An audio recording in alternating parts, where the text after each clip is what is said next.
Hello everyone. आज हम लोग गाइडेंस एंड काउंसलिंग पेपर का नोट्स देखने वाले हैं। आज के इसके वीडियो का टॉपिक है meaning of guidance and counselling, types, objectives, benefits and features.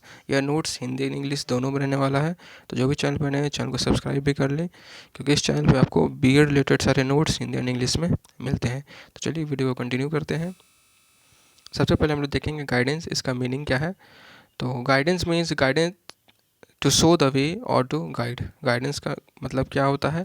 मार्ग दिखाना या फिर मार्गदर्शन करना। Guidance services have an important place in learning. Guidance is such a system which is important for imparting education to the learners. Guidance services क्या है? तो एक इम्पॉर्टेंट प्लेस रखता है लर्निंग के दौरान।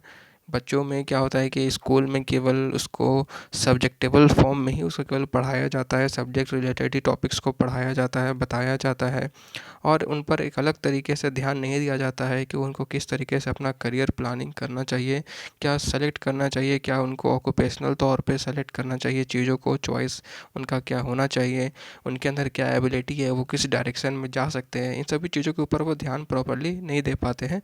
तब जा कर के स्कूल्स में इन गाइडेंस सर्विसेज का ज़रूरत पड़ता है। तो गाइडेंस सर्विसेज जो है एक इम्पॉर्टेंट प्लेस रखता है लर्निंग के दौरान। Guidance is a such system which is important for imparting education to the learners. ये क्या है? तो निर्देशन एक ऐसा प्रणाली है जो शिक्षार्थियों को शिक्षा प्रदान करने के लिए महत्वपूर्ण होता है। Guidance is a personal act, ये व्यक्तिगत कार्य है, by which the learner is motivated to solve their problems. जिससे क्या होता है कि लर्नर को मोटिवेट किया जाता है, उनको प्रेरित किया जाता है ताकि वो अपना समस्या को समाधान निकाल सकें। The guider doesn't solve problems himself. जो प्रोवाइड कर रहा है गाइडेंस, वो खुद ही प्रॉब्लम को सॉल्व नहीं करता है, बल्कि वो क्या करता है, वो एक ऐसा एक तरह से मेथड बताएगा, ऐसा कोई विधि बताएगा जिससे कि बच्चे जो होते हैं वो अपना प्रॉब्लम्स को खुद ही सही कर सकते हैं, खुद सुधार सकते हैं, खुद उसको सॉल्व कर सकते हैं। नेक्स्ट है guidance definition given by various scholars. अब गाइडेंस का क्या डेफिनेशन है वो कुछ स्कॉलर्स के द्वारा अलग तरीके से बताया गया है, उसको देखते हैं। सबसे पहले according to Jones, guidance is the help given by one person to another person in making choices, adjustments and solving their problems. Guidance क्या है? तो एक व्यक्ति के द्वारा दूसरे व्यक्ति को दिया गया वो जो गाइड है, ठीक है, ताकि वो अपने चॉइस को और एडजस्टमेंट को और अपने प्रॉब्लम को सॉल्व कर सके। नेक्स्ट है according to Skinner, guidance is the process of helping young people to make adjustment to themselves, to others and to situation. Guidance का एक वह प्रोसेस है जिसमें कि यह यंग पीपल को मदद करता है उनके एडजस्टमेंट करने के लिए, खुद में एडजस्टमेंट करने के लिए, या दूसरों को एडजस्टमेंट करने के लिए, दूसरों के प्रति या फिर परिस्थिति के प्रति भी जो है वह एडजस्टमेंट करने के लिए यह दिया जाता है।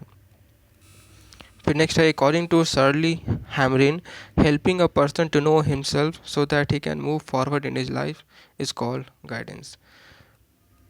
व्यक्ति की मदद करना, ठीक है, ताकि वो खुद में अपने आप को पहचानने में उसको मदद मिल सके, जिससे कि वो अपने जीवन में आगे बढ़ सके, यही गाइडेंस कहलाता है। नेक्स्ट है according to Thomas, the purpose of guidance is to help students in solving their problems, to generate problem solving ability, that is to direct. जो पर्पस है गाइडेंस का, थॉमस कहते हैं कि जो पर्पस है गाइडेंस का वो बच्चों को उनके प्रॉब्लम को सॉल्व करने के लिए है, ताकि बच्चे को उनमें मदद मिले और उनके अंदर एक प्रॉब्लम सॉल्विंग एबिलिटी जो है वो भी डेवलप हो सके। तो ये कुछ डेफिनेशंस था कुछ स्कॉलर्स के द्वारा गाइडेंस का। नेक्स्ट हम लोग देखते हैं टाइप्स ऑफ गाइडेंस, जिसमें से ए नंबर पे है on the basis of scope of work and problems, guidance in India is mainly divided into 3 parts: educational guidance, vocational guidance and personal guidance. तीनों के बारे में हम लोग अलग से एक वीडियो में बात करेंगे, इनका क्या नीड्स रहता है, क्या ऑब्जेक्टिव्स रहता है। अभी हम लोग फिर नेक्स्ट आगे बढ़ते हैं। बी नंबर है on the basis of guidance method, guidance is divided into 2 parts: personal guidance and group guidance. तो हम लेकर करके इसको बात करते हैं।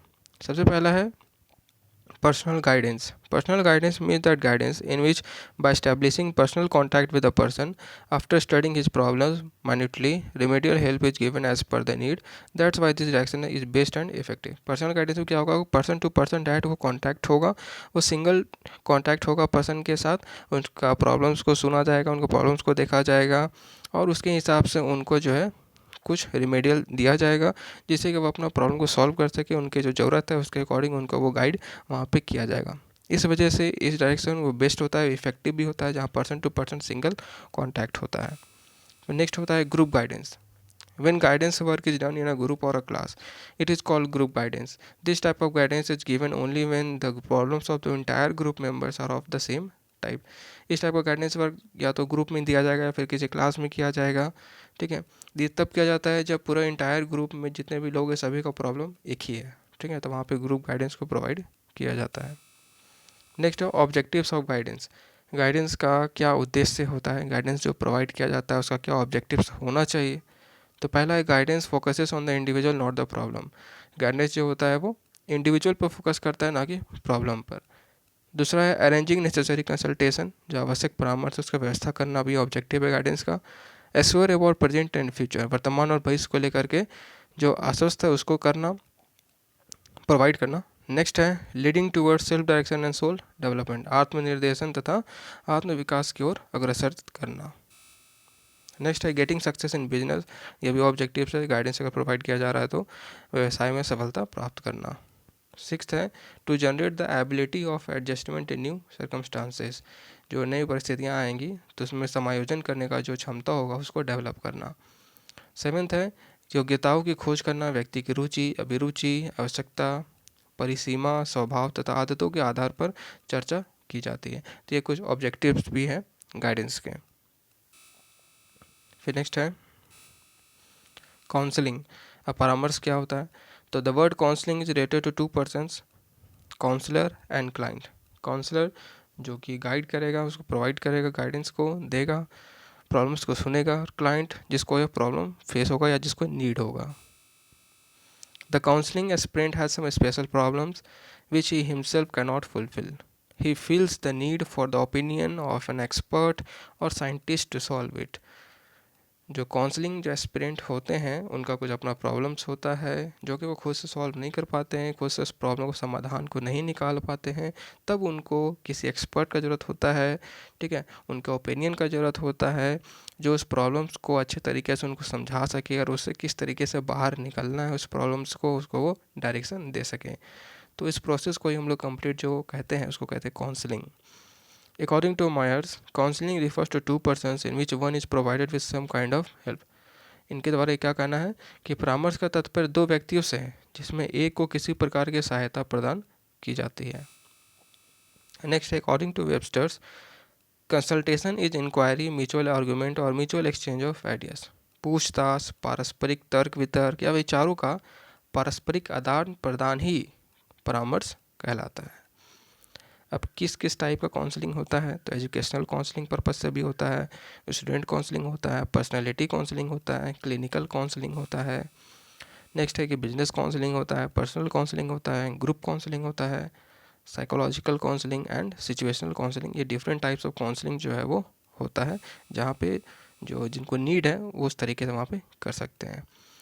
नेक्स्ट है टाइप्स ऑफ काउंसलिंग। तो पहला है डायरेक्टिव काउंसलिंग और दूसरा होता है नॉन डायरेक्टिव काउंसलिंग। तो हम लोग फर्स्ट देखते हैं directive counselling. This counselling is counsellor centric, ये काउंसलर सेंट्रिक होगा, ये ना कि क्लाइंट सेंट्रिक होगा। In this the problem is given more importance than the person, problem को ही ज़्यादा इंपॉर्टेंस दिया जाता है, पर्सन को नहीं। Directive counselling is a pre plan process by the counsellor, या मतलब क्लाइंट के जाने से पहले ही जो काउंसलर के द्वारा ये प्री प्लान होता है उसका प्रोसेस को किस तरीके से हैंडल करना है। On the basis of which he understands the problem of the client, the counselor collects and analyzes the data through various methods and tools and solve it himself. Problem जानने के बाद, problem समझने के बाद जो counsellor होगा उस data को कलेक्ट करेगा, एनालाइज करेगा और फिर बहुत सारे मेथड्स के हेल्प से, टूल्स के हेल्प से उस प्रॉब्लम को वो खुद ही सॉल्व करेगा। नेक्स्ट है non directive counselling. This counselling is a client centre, ये क्लाइंट पे ज़्यादा फोकस करेगा ना कि ज़्यादा उसके प्रॉब्लम्स पे। In this the counsellor does not make any kind of preparation in advance for interviewing the counsellee. इसमें पहले से ही काउंसलर किसी तरह का कोई प्री प्लान करके नहीं रखे हुए रहेगा, किसी तरह का कोई प्रोसेस पहले से फिक्स करके नहीं रखेगा।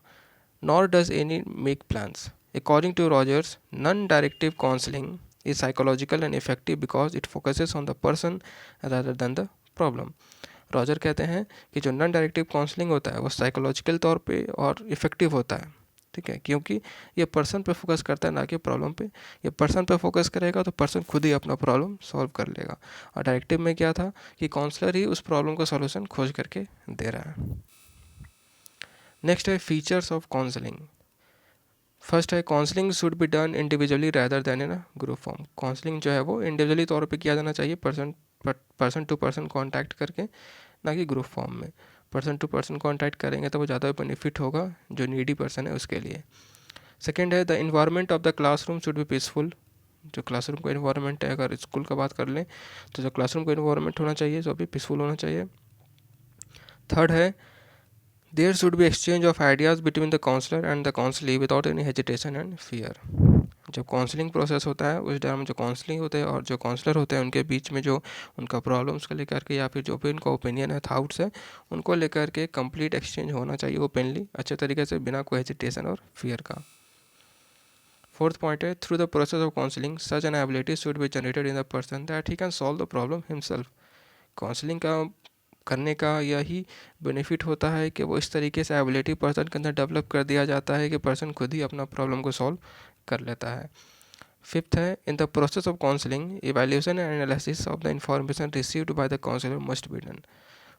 काउंसलिंग प्रोसेस के दौरान जो इवैल्यूएशन होगा, जो एनालिसिस होगा, जो भी इंफॉर्मेशन रिसीव किया जाएगा काउंसलर के द्वारा, वो जरूर उसका इवैल्यूएशन जरूर किया जाना चाहिए, so that the essential part of the information can be extracted. जिससे क्या होगा कि जितने भी इंफॉर्मेशन काउंसलर को मिला काउंसलिंग के द्वारा, तो उससे क्या होगा कि जो भी एसेंशियल पार्ट होगा उस चीज़ को वो बाहर निकाल सकता है अपने अकॉर्डिंग और प्रॉब्लम्स को देख सकता है। नेक्स्ट है benefits of guidance and counselling. अब क्या लाभ हो सकता है दोनों चीज़ को करने का? तो फर्स्ट है through guidance and counselling the teacher can control the indiscipline of the boy girl. Guidance और काउंसलिंग दौरान क्या हो सकता है कि जो बच्चे जो होते हैं, जो बच्चे अनुशासनहीन रहते हैं, हमेशा अनडिसिप्लिन फॉर्म में रहते हैं, उनको अच्छे तरीके से लाइन पे लाया जा सकता है, कंट्रोल किया जा सकता है, उनको सही डायरेक्शन में लाया जा सकता है। सेकेंड है through this the teacher gets continuous information about the abilities, capabilities and list of boys and girls.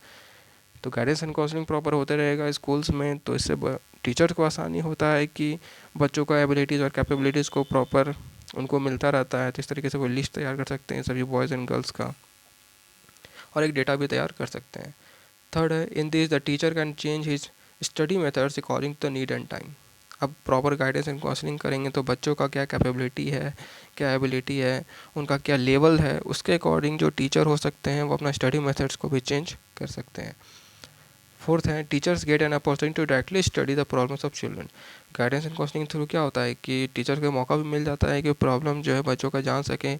अब वो स्कूल से रिलेटेड प्रॉब्लम हो सकता है, घर से रिलेटेड प्रॉब्लम हो सकता है, या किस तरह का कोई सोसाइटी से रिलेटेड प्रॉब्लम हो सकता है, वो डायरेक्टली पर्सन से या बच्चे से वो इंडिविजुअली जान सकते हैं।